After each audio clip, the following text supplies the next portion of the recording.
Dans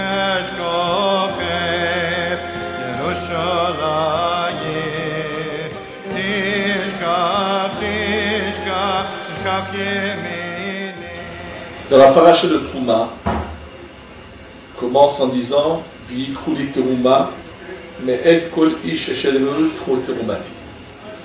Ils prendront pour moi de la Trouma, de tous ceux qui ont envie de faire un don, on prendra mon prélèvement.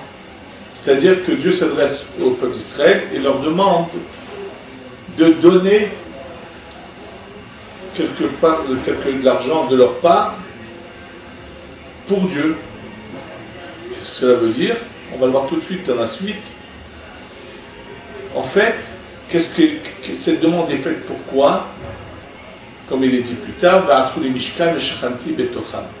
ils vont faire un tabernacle et je vais résider en eux. Alors ça n'a pas de sens, puisque si on fait un lieu où Dieu va résider, on aurait dû dire je vais résider en lui. Et de là, les Chachamim nous ont enseigné quelque chose de très important, qu'en fait, ce que Dieu attend de nous, c'est qu'on donne quelque chose de nous-mêmes pour que Dieu puisse résider en nous. Simplement, pourquoi un emplacement particulier? C'est que c'est vrai que Dieu est partout, mais il y a des endroits où l'intensité de la présence divine est bien plus grande qu'à tel point que lorsqu'on pénètre dans ce lieu, on le ressent. Et avec cela, nous explique le Khatam Sofer pourquoi il était interdit d'emmener des sacrifices en dehors du temple ou en dehors du tabernacle, à l'exception où à la sortie d'Égypte, ils ont fait le sacrifice de l'agneau pascal en Égypte. Et le Khatam Sofer de nous expliquer qu'en fait, quand quelqu'un rentrait dans le temple, à l'époque où le temple était construit, et ce n'est pas le fait qu'on ait fait des murs, mais quand le temple a été fini d'être construit, la manière dont le roi Salomon a sanctifié les lieux, la manière dont ils ont agi a fait que la lumière divine est descendue comme en concentré, que celui qui rentrait à l'intérieur du temple ressentait cette présence divine. Et donc lorsqu'il emmenait un sacrifice, c'était uniquement pour Dieu et non pas pour une autre forme d'idolâtrie quelconque, puisqu'il ressentait Dieu de manière aussi puissante, aussi forte. Tandis qu'en dehors des murs du temple où il n'y a pas cette sensation, emmener un sacrifice aurait pu être mélangé à des idées qui ne sont pas que pour Dieu, qui sont et unir aussi de l'idolâtrie. Le soir de la sortie d'Égypte, la présence divine était très très concentrée, très forte ce soir-là, et c'est pour ça que l'ordre leur a été donné d'emmener l'agneau pascal en Égypte, parce que là, à ce moment-là, ils ressentaient la présence divine, et ils l'ont fait que pour Dieu.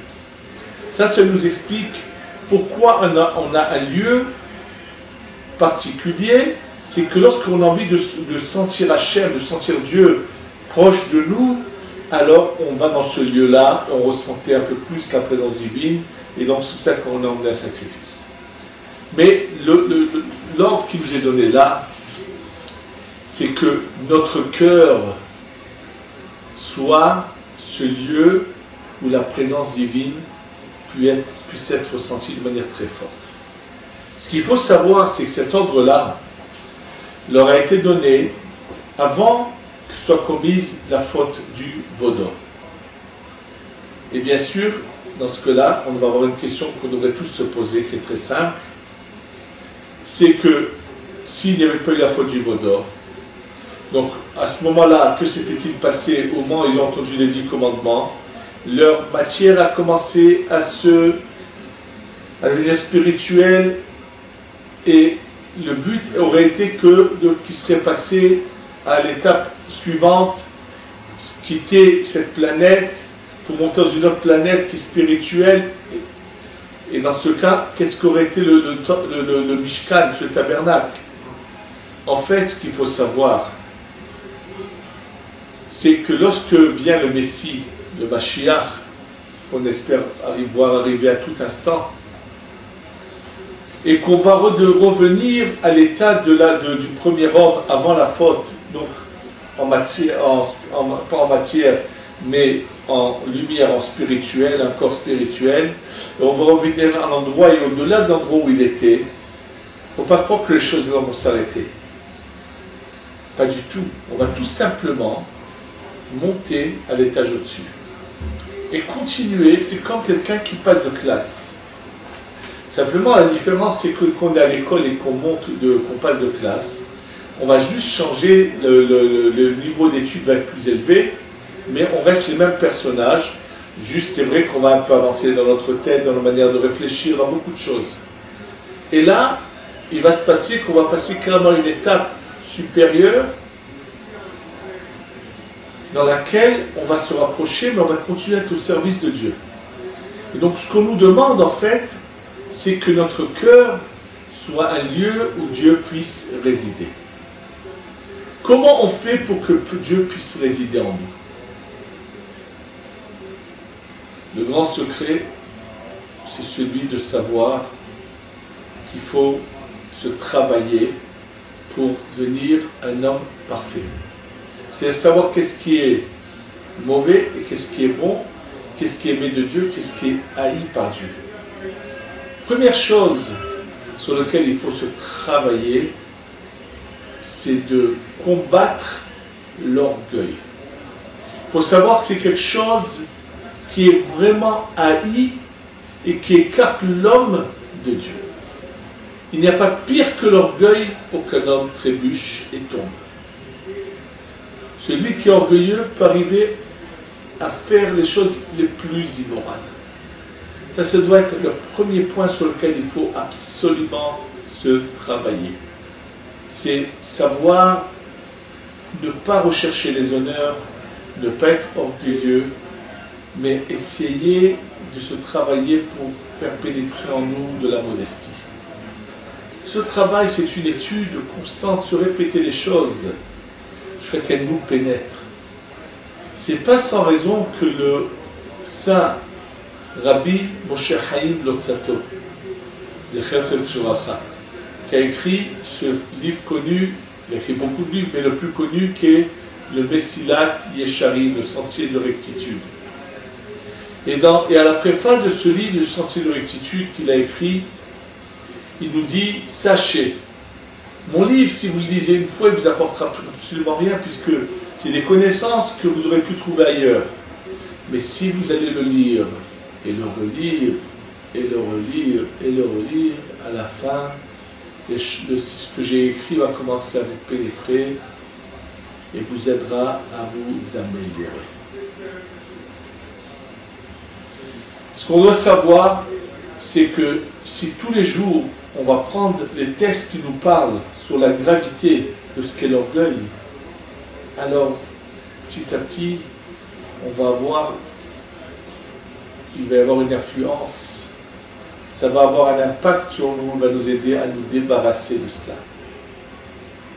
Juste pour comprendre à quel point l'orgueil est haï de Dieu, mais même des hommes, je voudrais vous raconter une petite histoire qui s'est passée réellement, il y a à peu près 150 ans. Dans une des villes de Pologne qui était dirigée par des principautés, où dans chaque principauté, il y avait un prince qui était un peu le maître absolu de sa principauté.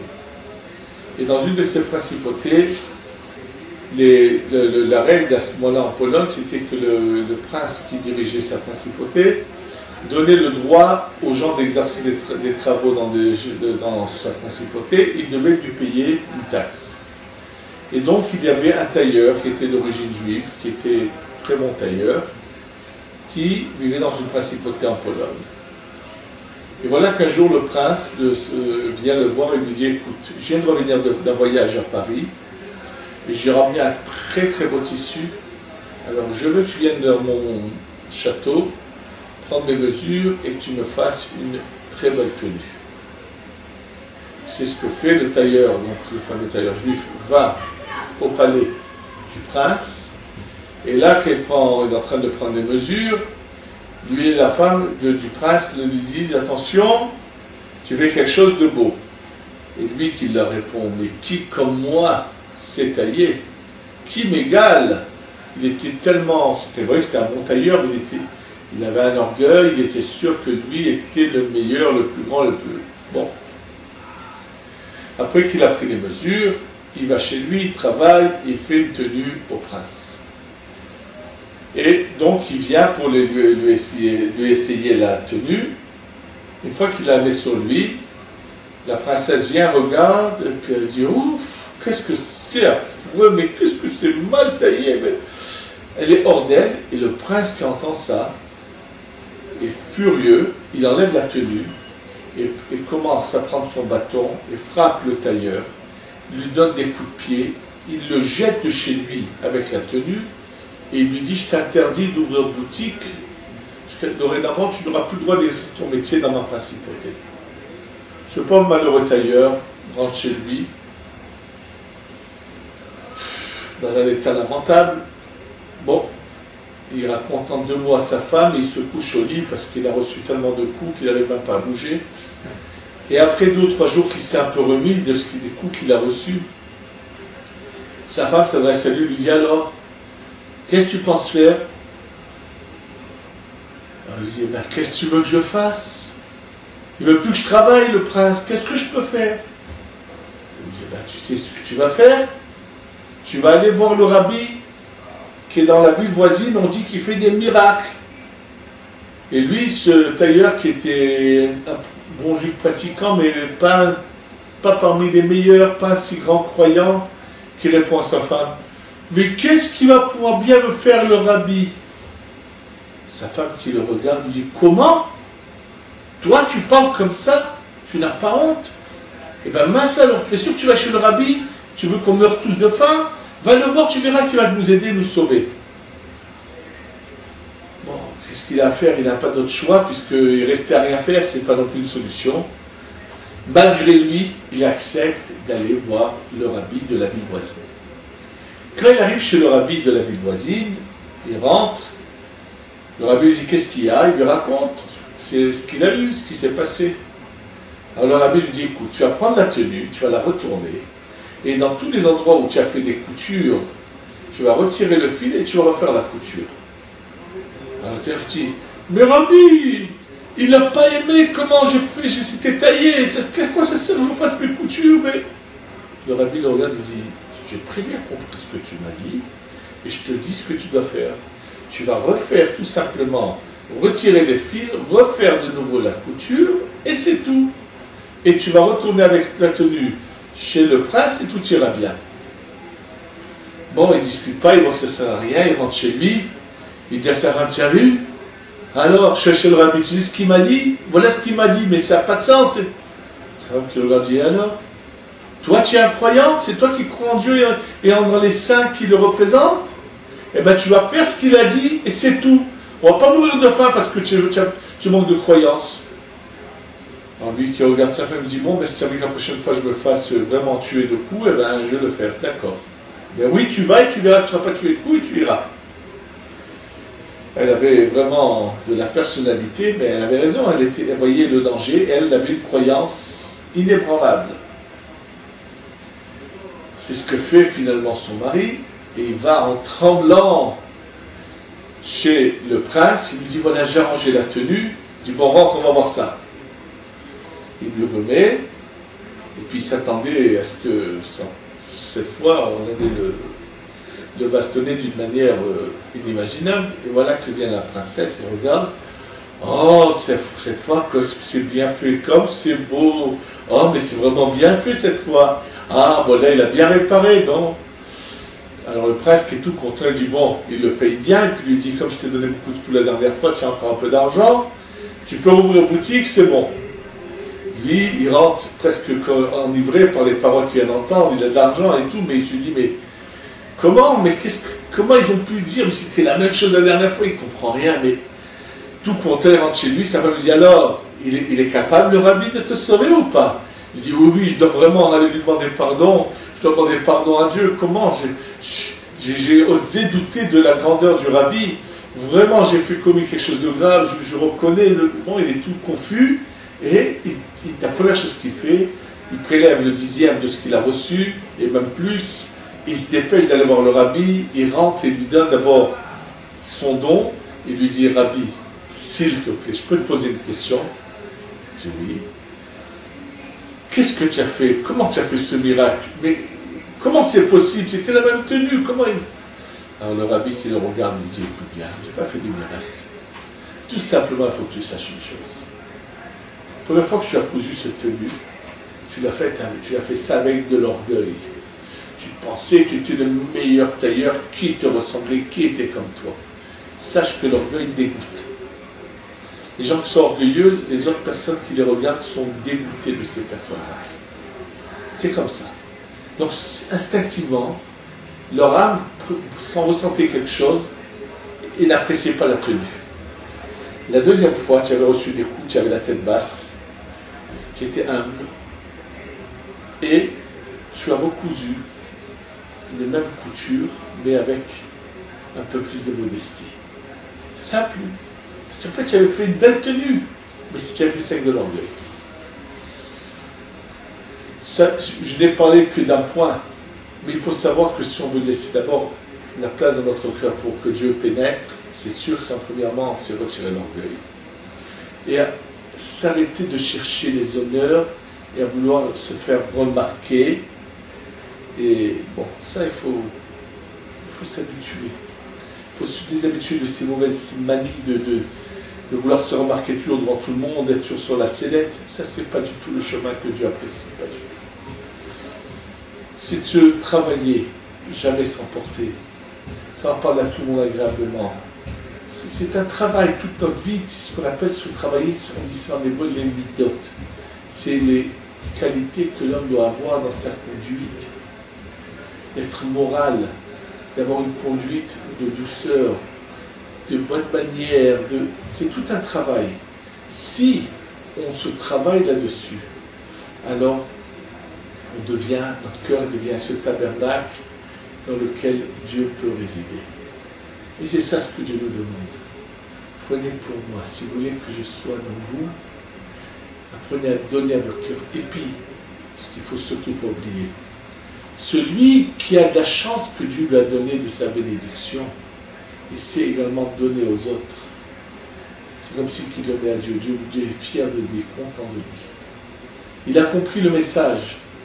On devrait toujours prier que Dieu fasse qu'on soit toujours de ceux qui peuvent donner, non pas de ceux qui doivent recevoir, que Dieu préserve. Et celui qui a cette possibilité, ce mérite, combien doit-il être heureux? Et c'est pour ça qu'on a plusieurs fois dans notre vie de tous les jours des obligations de donner. Nous commençons le mois de Hadar, il faut donner en souvenir du Machatzit Shekel, du demi-shekel, donc c'est son équivalent.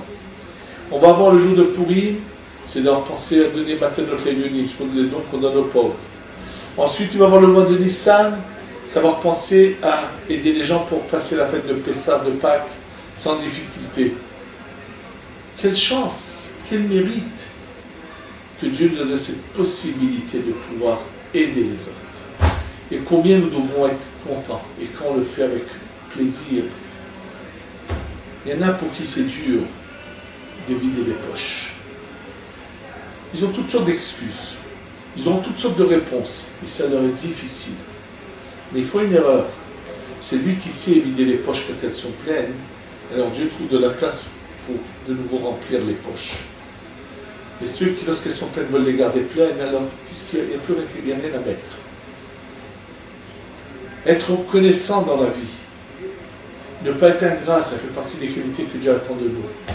Tout ça, c'est des choses qu'il faut se travailler. Si on fait tout ça, alors on arrivera à faire en sorte que Dieu pourra résider en nous. On pourra véhiculer avec nous Dieu où qu'on aille. Et c'est ça, c'est pour notre devoir, c'est de véhiculer la lumière divine où qu'on aille pour aider les gens à revenir et à ouvrir les yeux et voir qu'il y a un Dieu qui est unique, exceptionnel, un Père sans pareil, qu'on soit toujours à son service dans la joie. Amen et Amen.